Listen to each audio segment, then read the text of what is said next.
लता और पेड़ों से सीखो सबको गले लगाना, वर्षा की बूंदों से सीखो सबका हृदय जुड़ाना। अब लता लता यानी क्या होता है, जैसे अंगूर, अंगूर की जो बेल होती है वो क्या होती है, एक के ऊपर एक ऐसे ऐसे जाती है। ऐसे आपने मनी प्लांट की बेल देखी होगी, वो ऐसे जाती है, यानी एक दूसरे से गले लगते हुए वो बढ़ती रहती है। और जो वर्षा की बूंदें होती है वो क्या करती है, बूंदे गिरती है, धीरे धीरे एक एक बूंद गिरती है, और बूंद बूंद गिर के क्या बनता है, सागर बनता है। बूंद बूंद बूंद से सागर बनता है, ऐसे कहते हैं। तो जैसे लता और पेड़ क्या करते हैं, सबको जो भी राह में आता है सबको मिलकर गले मिलते हैं, यानी सबसे प्यार से बात करना, सबसे मिलकर रहना, इसका अर्थ ही होता है। वैसे ही वर्षा की बूंदे जैसे क्या होता है, गिरने के बाद में सबका हृदय जुड़ाने, यानी सबसे मिलजुल कर रहते हैं, झगड़ते नहीं है। तो हमें भी वैसे ही रहना है। मेहंदी से सीखो पीसकर भी अपना रंग चढ़ाना, दीपक से सीखो जितना हो सके अंधेरा हरना। अब मेहंदी आपको मालूम है, मेहंदी सब त्योहारों पे मम्मी लगाती होगी, आपने देखा होगा। मेहंदी के पत्ते होते हैं, उसको तोड़ा जाता है, सुखाया जाता है, उसको पीसा जाता है। आजकल तो बने बनाए कोन मिल जाते हैं। तो जब वो कोन में से लगाते तो क्या होती है, गीली हरे रंग की मेहंदी होती है, हाथ पे लगती है। फिर थोड़ी देर मम्मी आपने देखा होगा, थोड़ी रात भर रखते, सुबह उठते तो पूरा वो झाड़ देते मेहंदी को। परंतु जो मेहंदी का रंग है वो बहुत दिन तक क्या रहता है, वैसे के वैसे ही रहता है, बिल्कुल भी मिटता नहीं। फिर धीरे धीरे धीरे धीरे फीका होता रहता है। तो वैसे ही जिस प्रकार मेहंदी अपनी छाप हमारे हाथ पे छोड़ देती है, उसी प्रकार हमें इतना अच्छा व्यवहार करना चाहिए इस दूसरों से कि हम वहां नहीं भी रहे तो हमें सब याद करके हमारी तारीफ करे। अरे भैया वो तो इतना अच्छा था, उसने इतने अच्छे से बात किया था, उसमें ये गुण है, ऐसे सब हमारी तारीफ करे। वैसे आपको अपना चरित्र निर्माण करना है। दीपक से सीखो जितना हो सके अंधेरा हरना।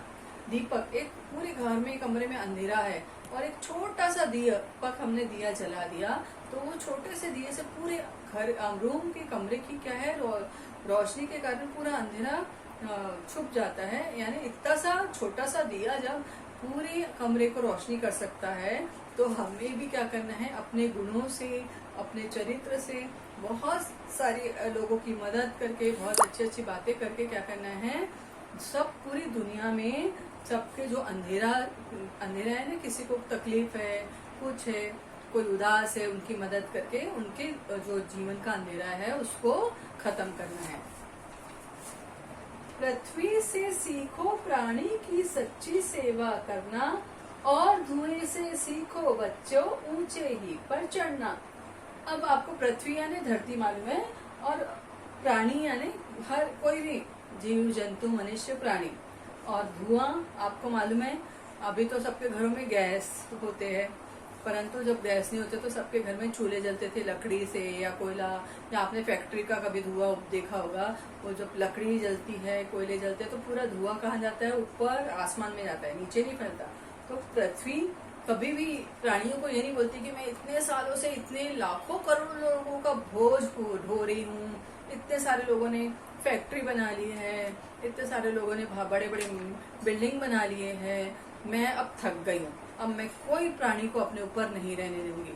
पृथ्वी चुपचाप सबका बोझ सहती है और हम सबको क्या करती है, रहने की इजाजत देती है। तो उसी प्रकार हमें भी सबकी सेवा करना है। और जिस प्रकार धुआं हमेशा ऊपर जाता है, तो हमें भी क्या करना है, कभी भी ऐसे गलत काम नहीं करना है कि हम नीचे नीचे नीचे जाए। इतने अच्छे अच्छे काम करना है, इतना पढ़ना है, इतना आगे आगे आगे प्रगति प्रगति प्रगति करते हुए ऊपर धुएं जैसे ऊपर ऊपर ऊपर ऊपर जाना है, ऊंचाई तक जाना है, जिससे कि हमारे पालक भी खुश हो, हमारे आसपास के लोग भी खुश हो। अरे वह तो बहुत अच्छा है, देखो कितनी तरक्की कर ली, और बहुत अच्छे काम करके ऊंचे पद तक हमें पहुंचना है।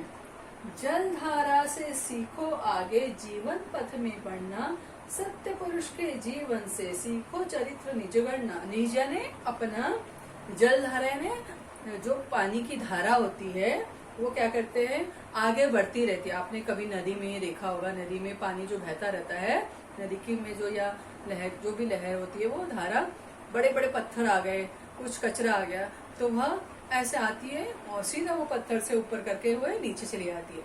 कोई भी यानी उसके रास्ते में कोई भी रोड़ा अटका या कुछ मुसीबत आई तो जलधारा रुकती नहीं है, वहीं पर ही खत्म नहीं होती। वो जो से बहते हुए वेव्स ऊपर जाते हैं और वो अपना रास्ता बनाते हुए आगे बढ़ी जाती है। और जलधारा क्या होती है, आगे बढ़ती जाती है और अपना रास्ता निकाल लेती है। तो वैसे ही हमें जीवन का पथ यानी जीवन में के रास्ते में अगर हमारे सामने कोई मुसीबत आ रही है, जैसे कि अभी कोरोना वायरस की मुसीबत है, तो हमें डर के नहीं बैठना है, उस मुसीबत का सामना करना है और आगे बढ़ते ही जाना है। सत्य पुरुष के जीवन से सीखो चरित्र निज गढ़ना। सत्य पुरुष यानी जो महान पुरुष होते हैं, जैसे यहाँ दिखाया गया है गांधी जी, गौतम बुद्ध, ये महान पुरुष है, इन्होंने अपने जीवन में बहुत अच्छे काम किए हैं। तो इनके जीवन से हमें सीख लेकर, इन्होंने जो अच्छी सीख हमें दी है, उनसे क्या करना है, चरित्र यानी व्यवहार। तो हमें अच्छा व्यवहार, निज यानी खुद का, अपने उनके अच्छे आदर्श को, अच्छी बातों को हमने अपने ऊपर ढालना है और उनकी अच्छी चीजों से सीख लेकर उनके जैसे बनने की कोशिश करना है। सूरज की किरणों से सीखो जगना और जगाना, अपने गुरु से सीखो बच्चों उत्तम विद्या पाना। उत्तम यानी सबसे अच्छी विद्या यानी ज्ञान। अब सूरज की किरणें, जैसे सुबह होता है तो सूरज निकल जाता है और हर जगह रोशनी हो जाती है। आप सोचो, एक दिन सूरज बोलेगा सब छुट्टी मनाते हैं, सबको संडे मिलता है, मुझे तो संडे मिलता ही नहीं, चलो आज मैं भी संडे मनाता हूँ, आज मैं नहीं निकलूंगा। तो क्या होगा, आपने कभी सोचा है? या चलो आज मैं भी 15 दिन की छुट्टी पे अवकाश पे जाता हूँ, आराम से सोऊंगा, घूमूंगा, सब बच्चे जाते, सब लोग जाते घूमने, चलो आज मैं भी घूमता हूँ, मैं तो अब निकलूंगा ही नहीं। तब क्या होगा, कभी आपने सोचा है? ना टाइम पे कोई उठेगा, न कोई पापा ऑफिस जाएंगे, न कोई बच्चे स्कूल जा पाएंगे, न मम्मी घर का काम कर पाएगी, न पेड़ पौधे ठीक से उग पाएंगे, न अनाज मिलेगा, न पानी बारिश होगी। तो धीरे धीरे पूरी दुनिया क्या होगी, खत्म हो जाएगी। तो सूरज कभी भी ऐसा नहीं करता, वो अपने समय पर निकलता है और समय पर अस्त होता है, जिसके कारण हमें ये सारी चीजें प्राप्त होती है। तो सूर्य हमको कहता है चलो सुबह हो गई, उठो, और हम सब उठ जाते हैं। और सूर्य हमें सिखाता है कि समय पे जगना है और दूसरों को भी जगाना है। और अपने गुरु से, जो हमारे गुरु होते हैं, हमारे टीचर होते हैं, उनसे क्या सीखना है, अच्छी शिक्षा, उत्तम विद्या पाना हमें सीखना है। आशा है आपको समझ गई होगी कविता। अगर आपको कुछ नहीं समझा तो आप दोबारा पूछें, फिर हम इसके प्रश्न उत्तर हल करेंगे।